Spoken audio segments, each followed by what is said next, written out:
everyone! Welcome back to the Project Awesome. So I'm back with another product review. At ngayon, ang i-review ko ay yung L'Oreal Infallible Pro Spray and Set. This is originally for 500 pesos. Pero I got this on sale kasi. So, lucky me, diba? I'm not sure kung ito lang yung setting spray na meron yung L'Oreal, pero ang alam ko, isa to sa bagong products nila. So, ayan. Ito yung nilagyan niya. So, para siyang mini hairspray. Ayan yung spray niya. Simple spray bottle. And then, this contains 100 ml or 3.4 fluid ounce ng product. And sa likod, makikita nyo kung para saan siya. Yung texture niya. So, nakalagay dito, yung texture niya, it's microfine. And then, yung action niya, sets or fixes. And then, yung paggamit sa kanya, it's post-makeup. Meron kasing mga makeup spray na gagamitin mo siya before mo gawin yung makeup mo. So, one example of that, I believe, is yung MAC Fix Plus. So, pwede mo yung gamitin before ka mag-makeup para na rin siyang primer. So, ito gagamitin mo siya after you do your makeup. Sa likod, nakalagay yung instructions kung paano siya gamitin. It says here, shake well. And then, hold 8 inches to 10 inches away. Close your eyes and spray 4 to 6 times in an X and T motion. Avoid spraying in eyes. At ganun nga yung ginawa ko nung ni-road test ko tong product na to. Ginamit ko siya for the first time last week when I attended church. And I did a mini vlog about that. So, kung gusto nyo malaman kung ano nangyari all throughout that day, and just keep on watching. Hi everyone! So, today I'm going to road test this L'Oreal Paris Infallible Pro Spray and Set. Yung nabili ko siya kahapon for 375 lang kasi nakasilk, pero originally 500 pesos siya. So, i-road test natin siya today. At yung makeup na ginawa ko, yung tried and tested ko na, yung alam ko kung ano na itsura niya pagka lumipas yung ilang oras, kung mag-oily ba ako. So, tingnan natin kung makakatulong to na mas ma-extend yung longevity ng aking makeup for today. And first time gagamitin. Paano to?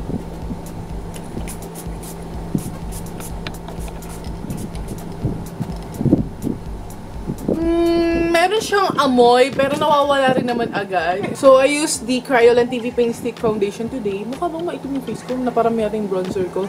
So, ayun, babalik ako later. It's already, ano masabi? 1:12. 1:12 in the afternoon. So, yeah, I'll see you back later. Hi guys! So, I'm back from church at ngayon ay, nagpagupit ako kaya naiba yung hair ko.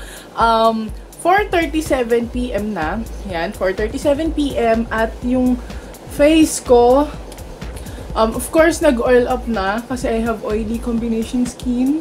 Yung mascara ko kasi medyo kumalat kasi napaiyak ako sa church kanina. Ayan, nag-oil up na ako, pero makeup is still intact. Hindi naman siya nag-fade pa. So, my nose area, sa chin, ganun pa rin. Yung blush ko, nandyan pa din yung blush ko. So far, so good. Okay na okay pa rin yung ano. Tapos, nabasa pa ng konting noo ko kasi nagpa-shampoo ko kanina dun sa salon. At, ayan, okay naman siya. Nandiyan pa rin makeup. So, we'll see kung mag-fade siya agad. Ano pa lang naman yung lumipas. 2, 3, 4. 3 hours pa lang. So, tingnan pa natin mamaya. Hi guys! So, it's already 7:57 PM at ito na itsura ng makeup ko ngayon. Ano itsura? Makeup still intact. Blush nandyan pa rin. Nakaidlip ako kanina actually. Oily skin pero makeup is still intact. Hindi siya masyadong nag-fade sa... Hindi siya nag-fade sa my nose area. Oh my god, that is so awesome. Nice! I like it. So, I think na okay yung makeup spray ng... What do you call this? Ng L'Oreal. At saka nakalimutan kong bagutin kanina na hindi siya yung sticky sa face. Tsaka natural looking siya. Alam mo yung parang hindi mukhang cakey or whatever.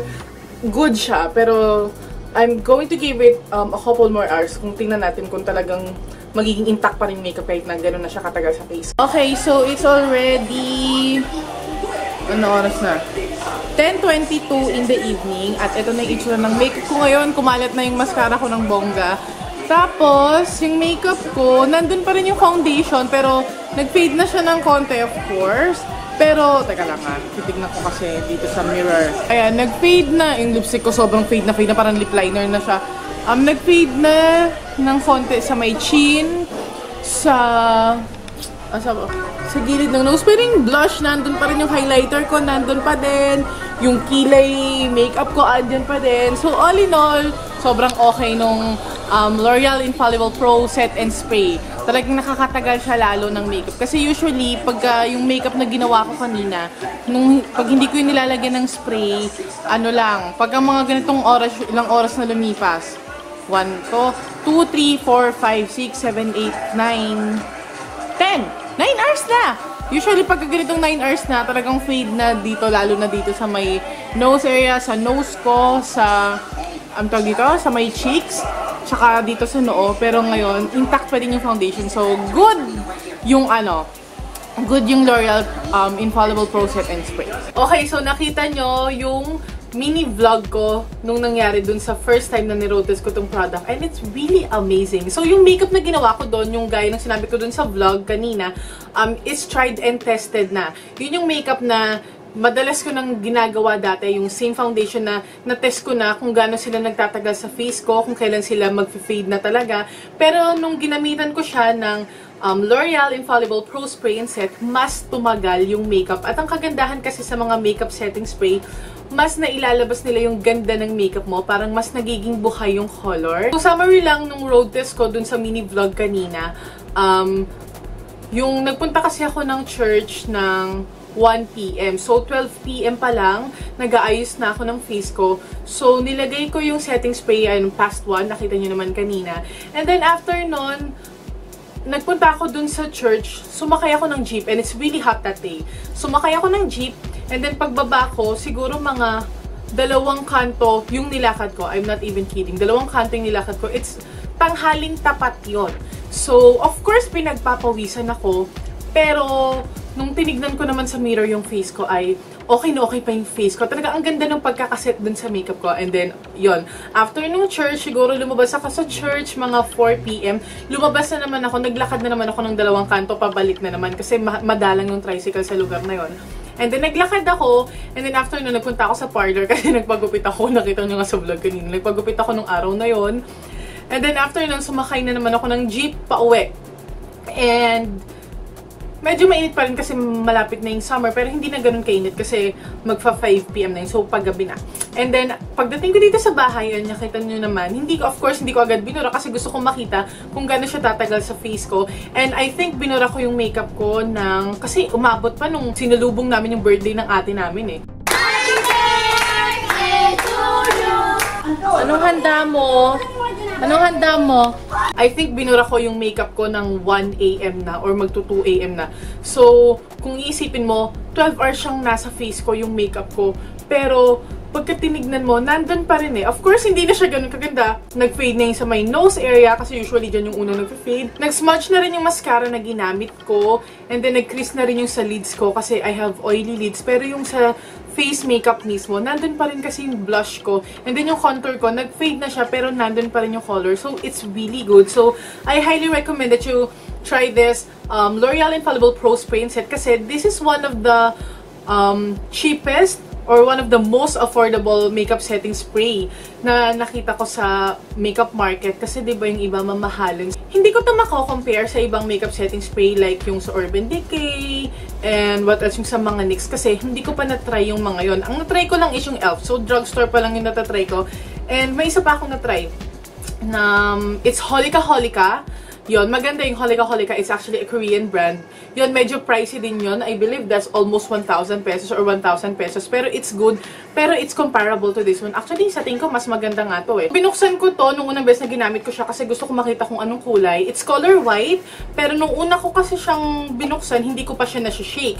So, nakita ko na parang nahihiwalay nga yung liquid sa powder. So, para siyang merong powder. And I believe yun yung powder na yun, yung nakakaset ng face natin at yun yung reason kung bakit nagtatagal yung makeup siguro. Yun din siguro yung reason kung bakit hindi masyadong nagiging oily yung face. Sa akin, I have oily combination skin. Naging oily pa rin naman, especially sa T-zone, pero hindi ganun kabilis nag-oil up yung face ko. So, it's really good. Very helpful nga yung mga ganitong makeup setting spray. For someone who's in a tight budget and nagsisimula pa lang sa mga pag-explore sa mga ganitong kind ng makeup, I recommend that you give this a try kasi 500 pesos is already an affordable makeup setting spray kumpara mo sa ibang setting spray in the market. So, I highly recommend that you try this one kasi marami na din naman siyang laman. It's 100 ml, so this will last you a long time. It's really good. Wala akong masabing bad sa kanya. Meron pala yung scent niya na hindi naman super bad, pero meron siyang scent, hindi naman siya masyadong nakaka-bother sa akin. And pagka naman na-set na yung setting spray sa face mo, hindi mo na siya masyadong maaamoy. And also, medyo it may take siguro a minute para mag-set siya dun sa face mo.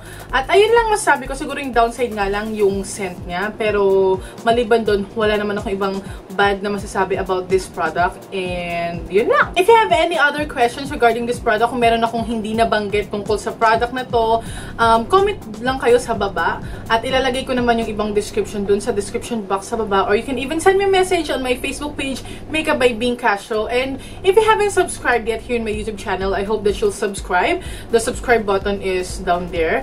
Yes, and please don't forget to follow me on my Instagram accounts. I have two. It's Bing Castro 89 for my live and blog events. And then yung isa naman, it's Makeup by Bing Castro para sa mga makeup works ko. So yeah, I guess that's it for this video. Thank you so much for watching. And I hope to see you in the next one, you guys. Stay awesome and accomplish your mission. Bye!